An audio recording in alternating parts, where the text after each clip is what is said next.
Hey everybody, it's Tyler Esselman. And it's Michael Osinski.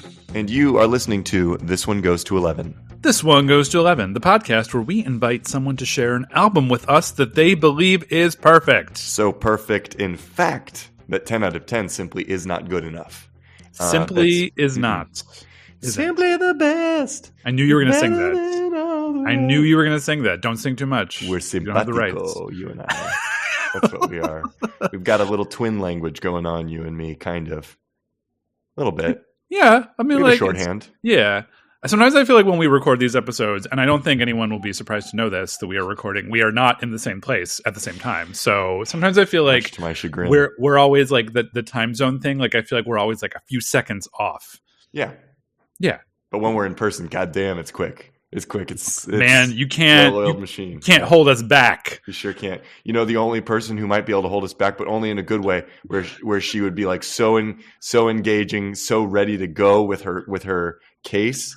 Uh-huh. You know who might give us a run for our money?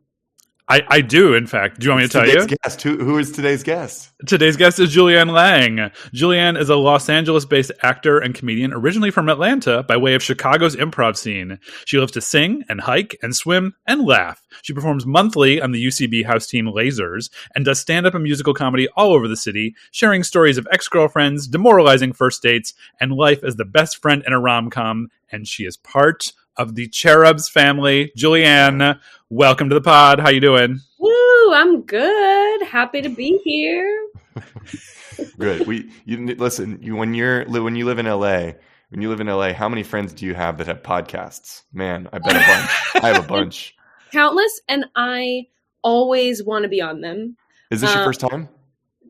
No, there was a Friends podcast that I've done, I did a couple times, but like 2 or 3 years ago.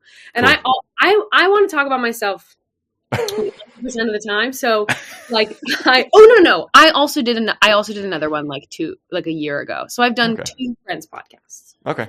Cool. Got you. So Michael mentioned you were part of the Cherubs scene. Yes. That's where you and Michael met, right? Was it just this past summer or was it before no. then? 6 years. It was pre-pandemic, right? Right, because you taught the summer that I was a faculty associate. Right, that's right. Okay. Yeah. In 2018. Oh, you were a fat ass.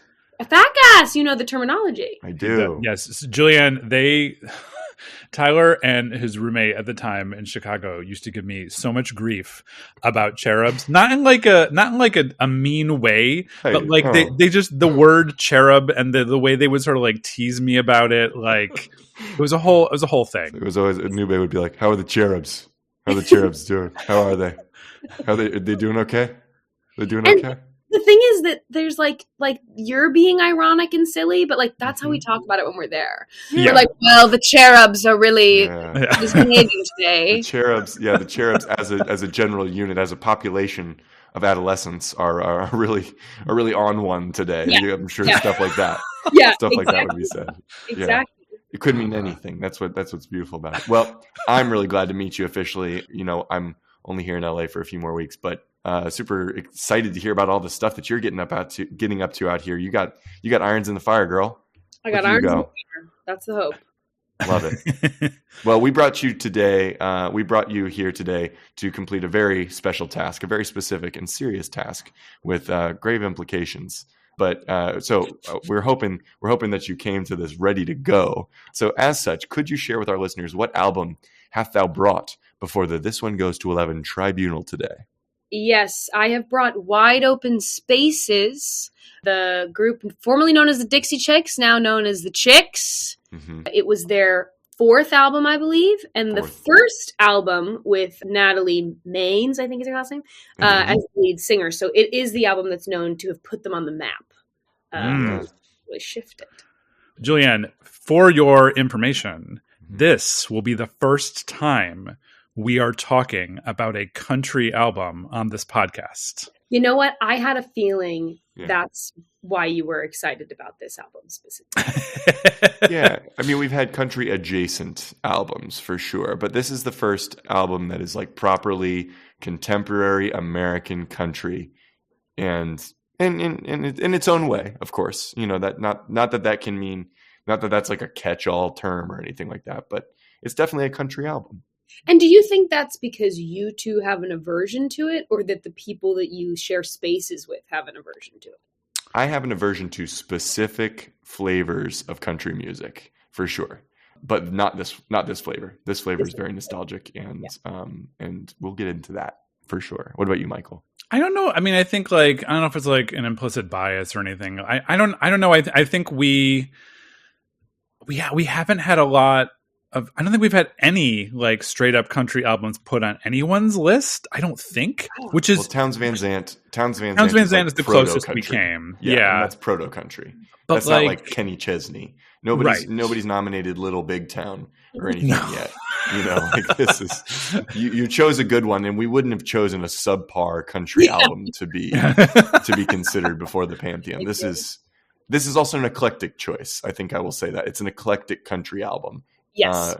Maybe some of that has to do with context, but we're getting ahead of ourselves, guys. There is we would be remiss if we didn't give our listeners an opportunity to get up to speed on who exactly the Chicks are. In a sort of short, maybe we could do it in about a minute. I don't know. Maybe that seems like a good idea. Maybe 60 seconds. Yeah. Maybe 60 seconds. It'd be very digestible. What could we call that? I think we should call it the beginner's guide to the Chicks' wide open spaces in 60 seconds. This week, presented by one Mr. Tyler Esselman. That's a great title for that feature. I thought so. Yeah, we'll have to do this again. Yeah. Okay, so here's the deal, Julianne. You're going to start building your case for why wide open spaces is perfect, quote unquote. But first, you're going to assess me and my job in how well I summarize the Chicks and this album's context in 60 seconds, okay? In whatever terms you see fit. Okay. Make sense? Yes. You ready? Okay. All right. I got 60 seconds on the clock. Starting in 3, 2, 1. Go. Listen, there's a good chance you have a strong opinion about the band formerly known as the Dixie Chicks, now simply the Chicks. I sure do. But regardless of what you might think of their public political stances, we must not forget that these gals are a serious part of the popular country music firmament from the end of the 20th century. With roots in Dallas, Texas, the Chicks started as a collab between sisters Marty McGuire and Emily Strayer, née Irwin. They initially worked with bassist Laura Lynch and guitarist Robin Lynn Macy on 3 independent albums before signing with Monument Records Nashville. This was a turning point for the band as Lynch and Macy departed, and the Irwin girls were joined by singer Natalie Maines in advance of their major label debut, 1998's Wide Open Spaces. The collab with Maines proved fruitful, as her powerful lead vocals blended with the McGuire and Strayer's assured hands across several instruments to killer effect. Wide Open Spaces carved out a space in the country music landscape whereby the strong songwriting and lively energy of the trio find a vast, diverse audience. They hit the top 5 on both country and pop charts, and you guessed it, eventually went diamond with this sucker. Let them say what they want. We should be more like the Chicks, y'all. That's the most perfectly timed you've ever done, Tyler. Oh my God. Hell yeah. Oh my God. Well, Julianne, what'd you think? If you had to evaluate Tyler's case, how would you do so? And I just however scale I want to use. Whatever scale you want to use. You can I mean we go to 11, but you could also use letters. You could get all Montessori about it, whatever you want to do. Yeah. I mean, I think that the only reason that I would deduct points is I said some of that already. It's true. It's true. I feel like the listeners were probably like, "Yeah, we know about." We get it. That's fair. Otherwise, I think the only thing that I would have wanted that it was missing. Okay, so let's say we're just using the scale 11 out of 10. Okay. So you're losing a point because you said things I already said. Okay. Still at 10 out of 10 though, so that's pretty good. For now. Correct me if I'm wrong, and not that I could do this, but I presume that you put some time into this segment, is that you didn't list all the instruments that they play. Right? That didn't happen. And they play a bunch. A bunch that I don't think that I could pull out of my butt right now. Mm-hmm. But it's there's guitar and fiddle and there's a million different ones that the two sisters specifically play. That's true. I'll take a docked point from that. That's fair. Yeah. So I think 9 out of 11. That's pretty good still. No, 9. That's what I'm saying. 9 out of 11 because you deducted 1 point from 11, so that brought me down to 10. Yes. 10 out of 10, and then you took another one, so that puts me at 9 out of Wait, so that's 9 out of 10 though. I mean, 9 out of 10. It's only 9 out of 10 because the 11 is the bonus. It's a thing. Yeah. It's Okay. I see. Right. Still pretty good. 9 Yeah. out of 11 is pretty standard. You did a really good job. You did Thank a really you. good job. Yeah. Thank you. I appreciate it. Okay, cool. We're off to a good start here. So now, before we get to talking more about all of those instruments that these gals played and all of the other juicy storytelling to be done about this band, we want to hear a little bit more about you, Julianne, because Michael knows you, but I don't know you. And so I want to get a sense of what is your relationship with music like overall, writ large in your life?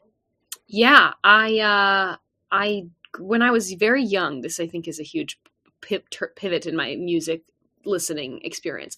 I was like in kindergarten is when Britney Spears started to take hold culturally, and all of my little girlfriends were like, Britney Spears. We all wanted to wear belly shirts and whatever. And my mom was like, you're too young to be engaging with this type of media. And you know what? I'm going to go ahead and say I agree. I think she's right. Yeah. I think Britney Spears is amazing and free and beautiful, and that would have been an amazing thing for me to engage with when I was like 10 or 11. Yeah. But as a 5-year-old, I do understand why she maybe wasn't as enthusiastic about it. So to combat that, she was like, we're going to listen to musicals every morning on the way to school. We're going to listen to musical theater. And so we would listen to the same musical theater album over and over and over again on the way to school, and then we would watch the movie of the musical, and then we would move on. Like what? What were you watching? What were some of the mainstays? Like Sound of Music, Oklahoma, Music Man, sort of classics. Shapoopy. Yeah, the exactly. song from Music Man. Yeah, for sure. So that was kind of how I first got into music. And it's not like my mom had a huge passion for musical theater. I'm not really sure where that even came from, but it's definitely what got me into the world of like acting and theater, which I am now very much a part of. Yeah. But so for the longest time, my music knowledge was just that. And then the like old classic rock my dad would play us and tell us about. And very then cool. Probably and that was like, for the longest time, I'm like skimming over some stuff here, but for the longest time, most of the music that I was engaging with and ingesting was musical theater. And there were like occasional albums, the one we're talking about today, that would slip their way through because someone like bought me the CD, as like a gift or whatever. And so I would like end up with the CD in my house, and then I would listen to the whole album the whole way through a bunch. But I don't really feel like it was until maybe COVID that I started to develop any sort of like music taste or knowledge. I've always loved music. I've sung my whole life. I love singing, and it's not that I didn't know anything, but I just kind of was like, yeah, whatever, put whatever on. It's fine. It wasn't active. It was passive. Exactly. Yeah, okay. But you have a more active, I guess, what's the appetite for music now? Is that what you're saying? Yes. And also I think I really have to credit the Spotify algorithm. I think hate to say it. It's really good at being like, you like listening to this, you'd probably like listening to this. God damn it, that's good. Yeah. And I needed that. Like I just needed, because you're in a conversation with someone and they're like, oh, you like so-and-so? Well, what about these 5 bands? And you don't remember anything that they say, and then it's over. And so I just like needed something to play me more of the things that I was listening to, and it just kind of opened up.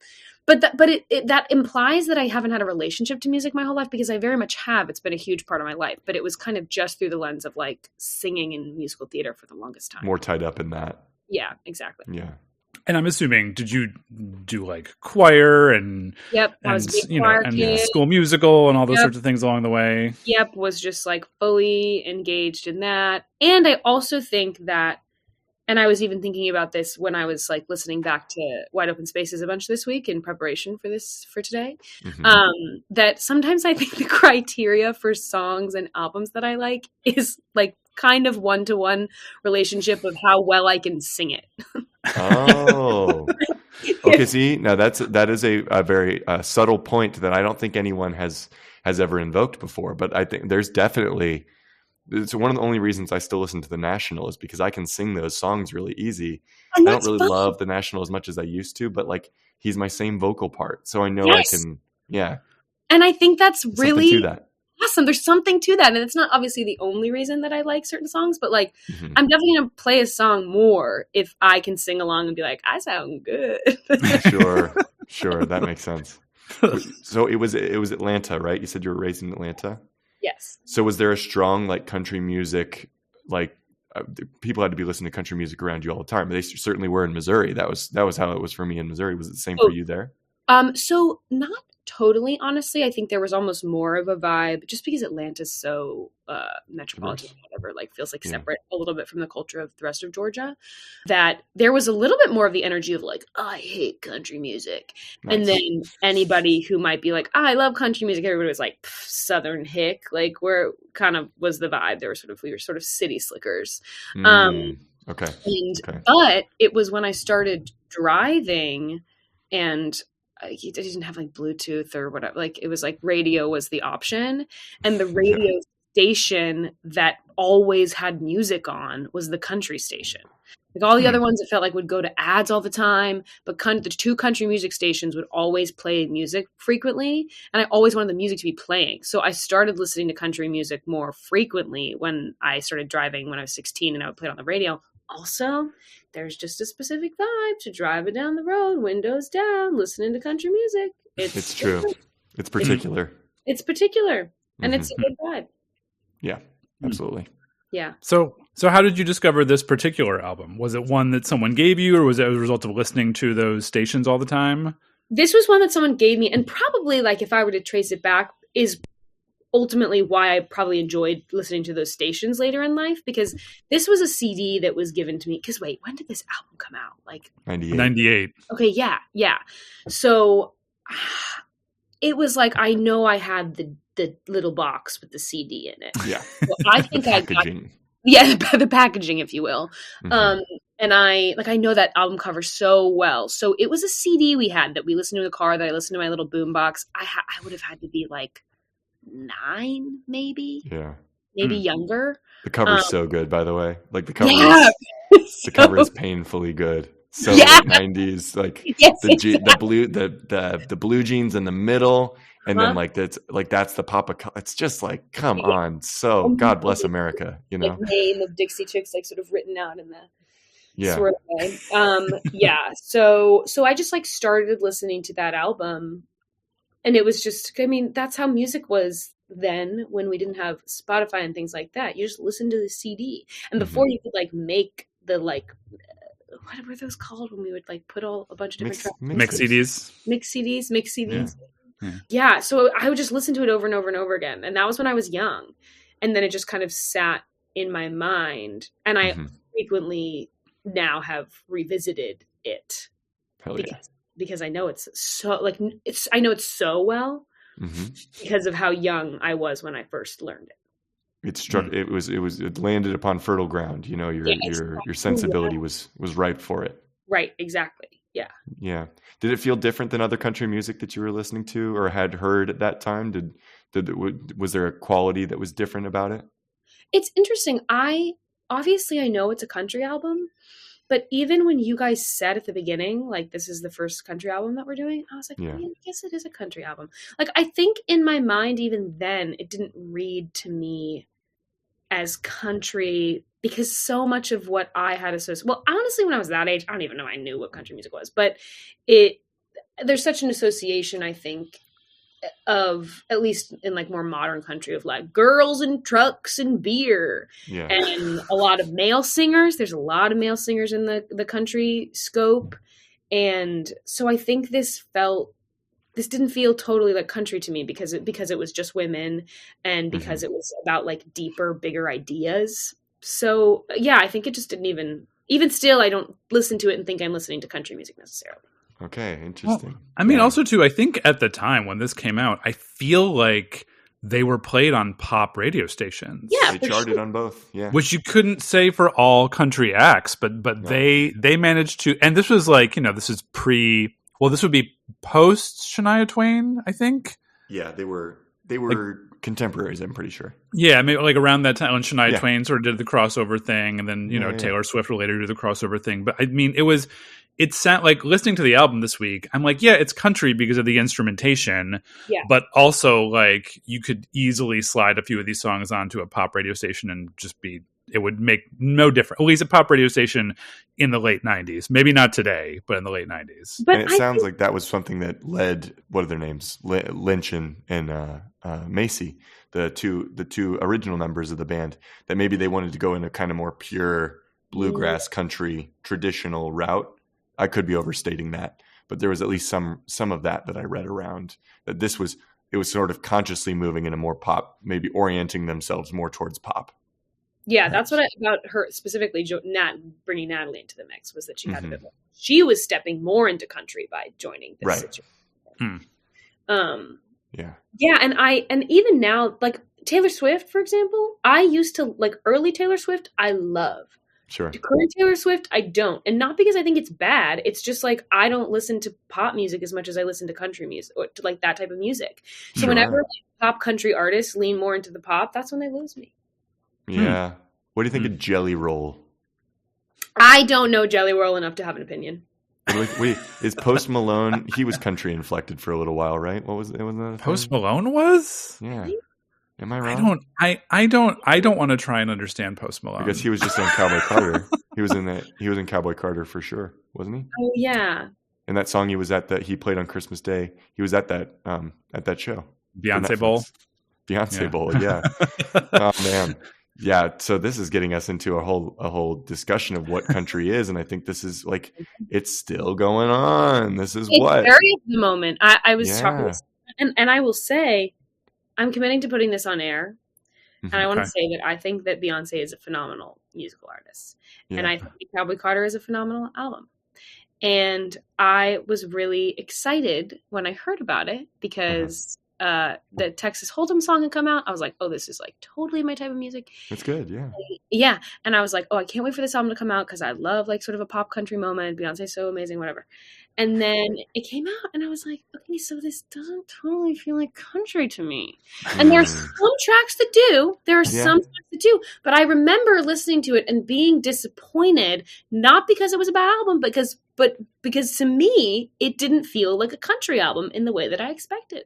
So whenever there's this conversation about how, because she I guess didn't get any nominations at the CMAs, which is crazy, but I was like, insane, yeah. Like, and I'm like, I guess I get it. Like, I guess I'm actually in the exact population of people who's like, well, that's not a country album. Like, sure. I think it's crazy that happened, but it's just, I really don't know where I stand on this. I don't know if I care.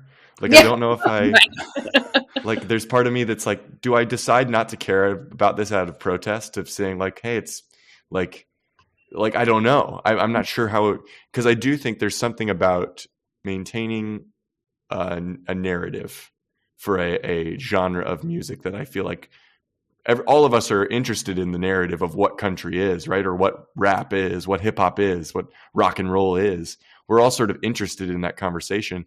And then when do we, I don't know where the boundaries of it are. You know, like, I don't know where the boundaries of what's gatekeeping, what's not gatekeeping, what's maintaining tradition. I don't know. And also inherently, like, there's something interesting about playing with the boundaries and discovering what they are and exploring that. And like, that is what I think is really interesting and effective about her album, is that it's like, what is country music? What are we defining it as? And who gets to define it, and blah, blah, blah, blah, blah. So it's also like, I don't want that. I don't want exploring genre to then be punished, which is why I'm glad she won. Not at all. Yeah. I've never actually read, I may imagine whoever manages the Grammys or whatever, there must be some sort of like description of what fits into each category. And I don't know if they revise it over time, and I don't know who decides what goes where, because I feel like I remember when Beyonce's Renaissance came out, some of those tracks were nominated for wildly different categories. And I was like, oh, is it just because she put them up for those categories? Or does someone, like, is there a gatekeeper who says, like, well, there's not enough of this, not enough steel guitar on this, so it can't be country, you know, like that sort of thing. Not enough trucks on this. You decide. It's how The Bear got billed as a comedy. Because they get submitted for that, right? Exactly, yeah. Yeah. Well, and you can decide whether a performer gets nominated as supporting or lead. Like I think they get a little funny about that. Like if they're in, like 2 hours of a 2.5 hour movie and you say supporting, you have to go like, well, are you? Like for instance, I think did either of you see A Real Pain? Did you see that one? So good. Yet. You should watch it, Michael. It's really good. But Kieran Culkin, I think, is up for supporting actor, right? Yeah. Which is sort of interesting to me because it's kind of his movie, in my opinion. And I don't think Eisenberg would disagree with that. I feel like it's kind of his show. I will say, actually, I think if between the two, no, because it starts on Kieran, doesn't it? I think it does. I think it's him sitting in the terminal, and and he's the last shot in the movie too. I'm like, because I was about to say that I feel like it was Jesse's or that he was the lead, but yeah, it really. Yeah, it's a great film. I really enjoyed it a lot, and it's really simply done. Yep. The acting's excellent. The score is gorgeous. So good. Yeah.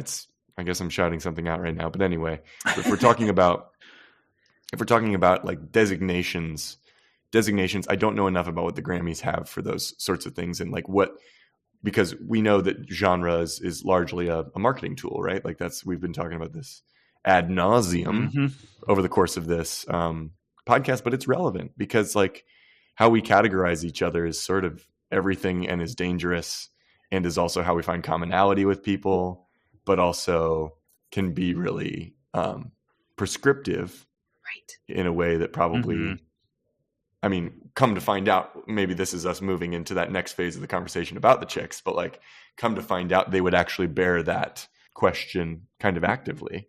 Before we get more into the context of the chicks and what would be the early aughts for them, could you tell our listeners what song have you decided is the standout track from Wide Open Spaces? So, yes, this is a hard one. And I want to say before I answer that, like, it was really hard to not pick Wide Open Spaces, which is the title track of this album, which is a phenomenal song. But it felt like going to a restaurant and ordering the same thing as the person you're like it didn't feel like I could do that. And so it's not that I'm settling for this choice, because the song that I'm about to talk about, I do also think is the standout track, but I want to just like name how good Wide Open Spaces is as a song. Duly noted. Yeah, we appreciate that. Yeah. No, but the standout track to me is the song You Were Mine, which